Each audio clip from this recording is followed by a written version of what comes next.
Our next guest is an absolute legend. Stoked to be talking about her brand new record that came out back in February, The Best Is Yet to Come. Also, it's nice to be talking to somebody that's nice and posh and put some effort into their background and looking beautiful this morning. There she is. Absolute legend, Miss Bonnie Tyler. Hi, how you doing? Hi, how are you? I'm great. I'm doing fantastic. It's kind of funny because, you know, in 2021, it's so cool to see you putting out new music and being as relevant as ever, because I was talking to, before we get to this new album, a couple of weeks ago, I was talking to Desmond Child, and we were talking all about... Yes. we were talking all about Ava Max's latest song, if you... Kings and Queens, which I play on my radio show pretty much like 4 times a night at this point here in Montreal. Yeah. And I'm really curious, you know, what was the conversation of like her and sampling If You Were a Woman and I Was a Man? Were you involved in that, or did you just hear that melody on the radio? We're like, wait, that's my song. Wow. To be honest, you know, when I released If You Were a Woman, I Was a Man, that Jim produced for, you know, it's a song given to me by Desmond Child while I was recording with Jim Steinman. And the album did very, very, very well, but that song never really took off. And it was such an incredible video to it. And Desmond was beside himself. He said, we're not going to lose this song, you know what I mean? So then he made us... Sing on a Prayer for, you know, Living on a Prayer. Right, yeah. Out of it with John Bon Jovi, which was amazing. Yep. And, but then this other one, I mean, I only heard it. Desmond sent it to me so I could have a listen. I hadn't heard it, you know. And, but anyway, when I was in the studio recording this new album, I asked Desmond if he had any new songs for me, you know, and he sent me a fantastic song, Stronger Than a Man. Yeah. And I can't wait to be doing it live on stage, you know. Yeah, and you put it out for International Women's Day, right, that song? Yes, well, it had really great response. The whole album's getting fantastic reviews. Well, it sounds fantastic, the album. You know, Mitch and I, we were just listening to Dreams Are Not Enough. And yes, we were. As young as I look, and I come from I work in top 40 pop radio for a living. It's like my thing is about the 80s, and I love the sound of the 80s with the keyboards and the guitars and the drums and big vocals and big melodies, and it just transported me back. And it's so cool to hear music with that sort of aesthetic to it still being made, and you just have that perfect voice that makes it happen. And the songs on their lend to that sound very much, you know, especially like When the Lights Go Down. What a song that is. When I first heard the demo of that, I mean, it's written by Steve Womack, right? But when I heard it, I thought, my God, is this a Bruce Springsteen song? You know, it's so fabulous.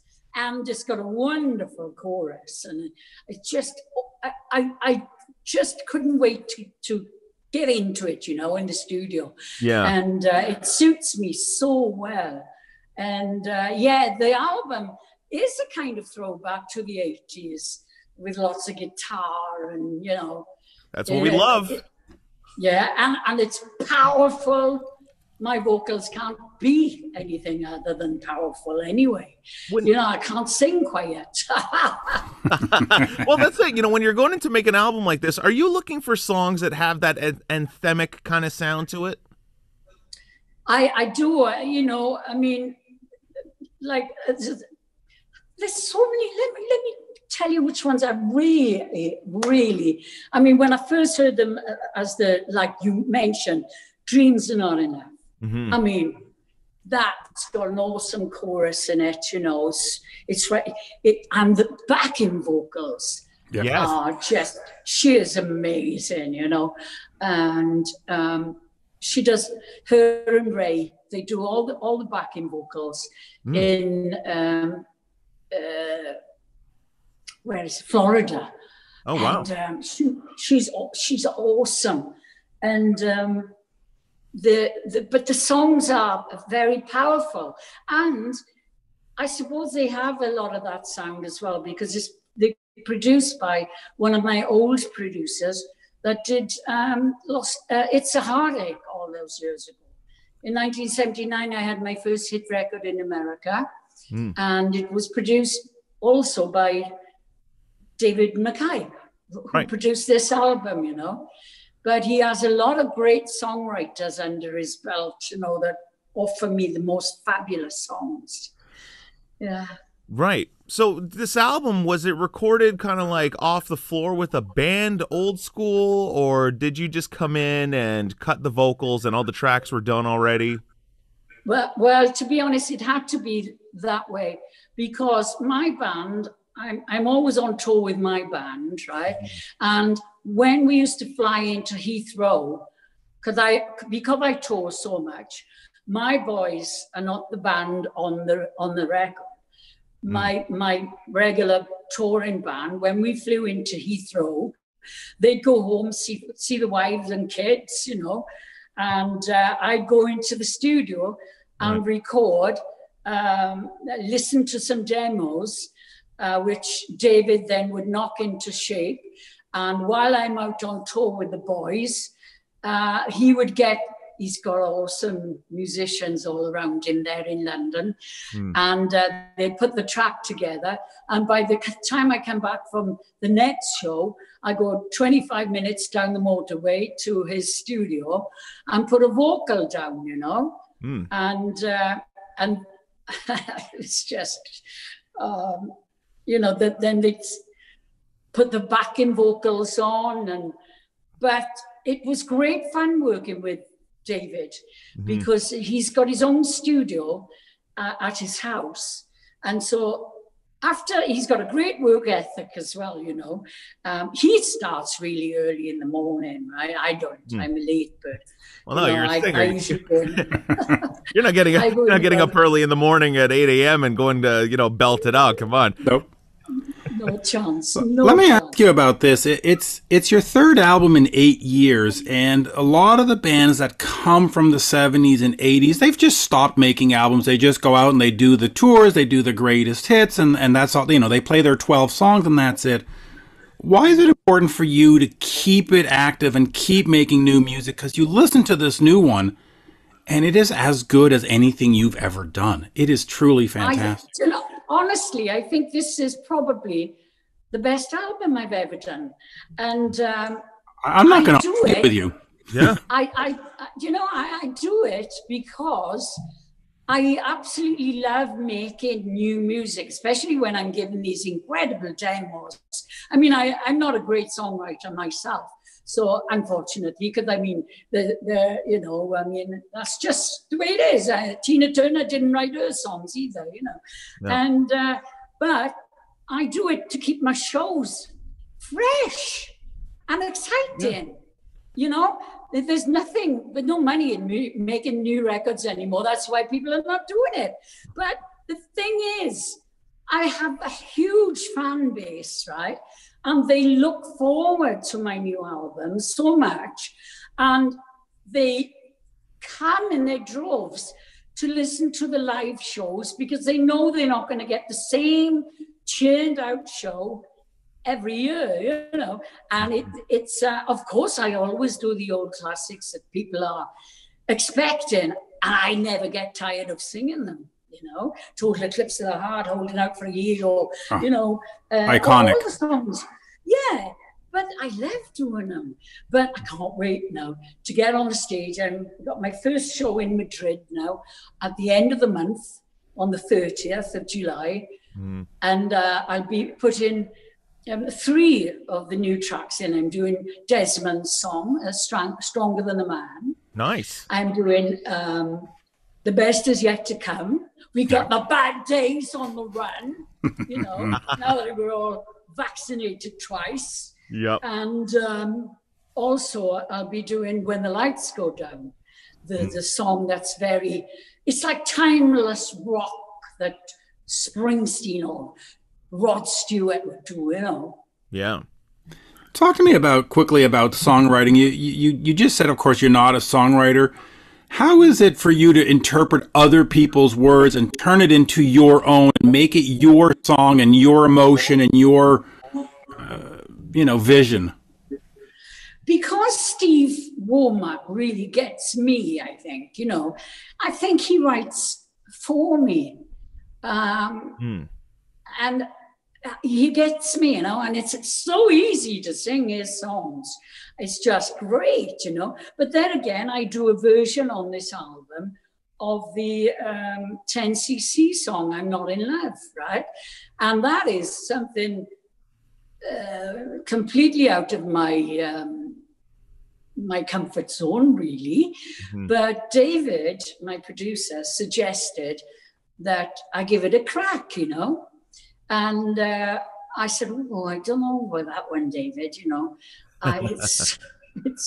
It's like, shall I? A little out of my comfort zone, Dave. I mean, yeah, but okay. But you need to be challenged. Yeah, isn't that what a good producer does? It takes you out of your element and makes you do something that you didn't think you were capable of. Well, yeah, and that's exactly what happened, and I think I've made it my own.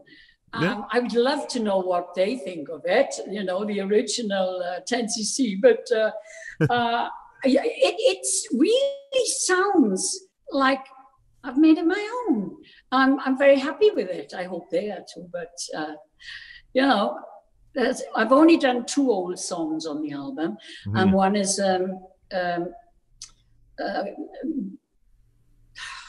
the old Donovan song. It's the last track on the album. Catch the Wind. Catch the Wind, yeah. Gotta love Donovan, by the way. Yeah. Well, listen, this brand new album is absolutely ridiculously good. It's called The Best Is Yet to Come. Came out back in February. It's available now wherever music is sold. Is it weird to be putting out new music? Like, in the sense that, the music business has come such a long way business-wise. It's like it's almost not worth putting out new music. Are you still putting out CDs and making vinyl records and all that stuff, or do you just stick to the? Yeah, they did last October. There was a special pressing of 3 vinyl CDs in different colors and everything, and it's great, that the record companies are up for this. And I love what they did with this new album cover as well, because it was done in lockdown. There was, they used a photograph that was taken 2 years before, and they... well, it looks like a drawing almost. It looks like a painting. Yeah, he what do you call it now? Anyway, he made a kind of... they photoshopped it. It's sort of like a drawing, like well, it almost looks like an old it almost looks like an old crayon like drawing or something. It looks super 80s. It looks very 80s, yeah. But it goes to the music so well, But no, the reason why, and the only reason why I record new material is because I love music. I love what I do, but I want to keep my shows fresh and exciting. The sales of the records. I mean, when it first came out, I went to #1 on Amazon and things like that. Yeah. But the sales are crap these days. You don't go by that, you just go by your sold out shows. But I have to say, even if the sales are crap, I've been a fan of music since I was a wee kid, back 77, 78. And bands that I loved back then that aren't making new music, I've sort of lost interest in, because it's just like, well, why do I want to go to your show? It's going to be the same thing as it was last year and the year before. But the bands that I love, the Cheap Tricks and the Thunders that are making new music every couple of years, I'm super excited for. And I don't care if I'm going to hear the new songs or not. It's just nice that they're vibrant and they're trying, and that they just haven't just said, screw it, you're going to get the same old, Yeah.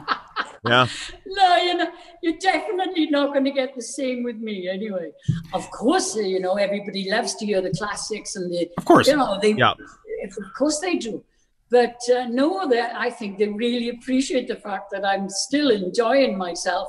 And age it's just a number, If it really is. If you really enjoy what you do as much as I do.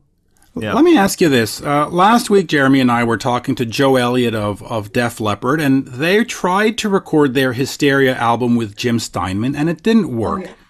You, of course, recorded with Jim Steinman, and it did work. Talk to me about working with Jim and why that relationship with you artistically just work. I mean, you look at Total Eclipse of the Heart, smash hit. I mean, you can't say that it didn't work. So why did you and Jim work? Well, maybe because I had a great band behind me, right? I had some of the E Street band. I had Max Weinberg on drums, Roy Bittan on keyboards. I had Meatloaf's bass player, Steve Buslow. Yeah. I had Rick Derringer on guitar, Legend. on some of the tracks, and another, I had a wonderful band that could really play their instruments. From what I've heard, Matt Langer played nearly all the instruments on their very successful album. I love that album, by the way. If I had to choose what album to ever have on an island, that would be one of them that I absolutely love. Uh-oh. Now I'm waiting for the Bonnie Tyler Def Leppard cover album. That's what I'm waiting for now. I can see you doing Hysteria. I think your voice would be great on that. Bonnie doing Pour Some Sugar on Me? Come on. Oh, that would be... Actually, you know what? Those vocals would work. Yes. That would work. But... yeah. But okay, other than the musicians, though, what was it about Jim where he just understood you? Well, to be honest, I understood him. Okay. It wasn't that because I wanted to work with Jim Steinman, right? And when I told my record company I wanted to do that, please get in touch with Jim Steinman. I want to work with him. And they said, oh, come on, Bonnie, you got to be kidding. Jim Steinman? He's never going to work with you, And I said, what do you mean? Ask him. You're asking me what do I want to work with. I'm telling you, I want to work with who produces and writes for Meatloaf. And they said, oh, it's a long shot.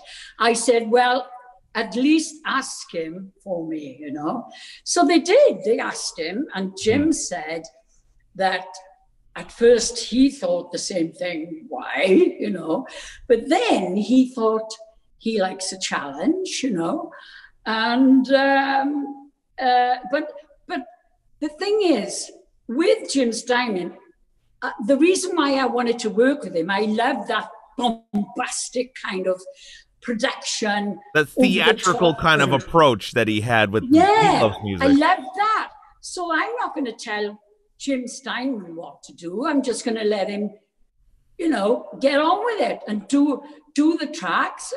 Not the tracks. We did the tracks live in the studio. The way Jim Steinman worked was the boys were in the studio. I was in the booth.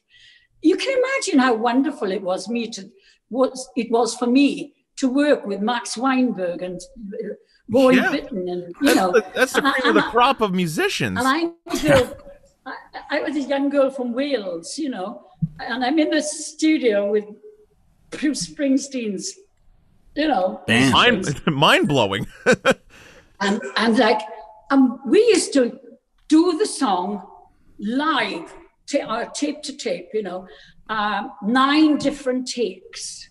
This is the way Jim worked, Wow. You do 9 different takes, and at the end of the evening, he'd take the reel-to-reel home with him to listen to see which had the best feel to start laying it up a bit, And he'd give me a cassette of the 9 different takes, and I'd go back to my hotel room with a little cassette player with a built-in speaker on it, and listen to these 9 different takes. And I picked the same one that Jim picked. When we went back in the studio the next day, I said, I like take 2. And so did he. And we built on take 2 then, Right. But I was singing live with the musicians. Wow. So that was live cut off the floor. That's cool. Yeah, but there was a lot of overdubs and everything afterwards, and layers and layers of different drop-ins and things, of the back Punching and vocals in here and there, and yeah. Nice. It's funny little tidbit. You chose mix 2. Billie Jean from Michael Jackson. They did like 80 different mixes, and they ended up settling on mix 2. So really, I didn't know that. Something way to do it. I know that Billie Jean was nominated for the best video, and so was I with Total Eclipse of the Heart. Mm-hmm. And Billie Jean won it. Yeah. We were like, damn, Michael, I should have got that. You mentioned Mutt Lange before. Did you ever want to work with him? And yeah, and would you ever enjoyed his approach of really dissecting songs, or do you prefer that let's just go in, let's do 9 takes, off we go? I don't know how he works, Mutt Lange. I only love the productions that he's done, Right. Bryan Adams, when he was with Mutt Lange, he was something else, Absolutely. Since he's not with Mutt Lange, is not as good as he, But his new album is being produced by Mutt Lange right now, so they're back together. Really? Yeah. Yes. What's it called?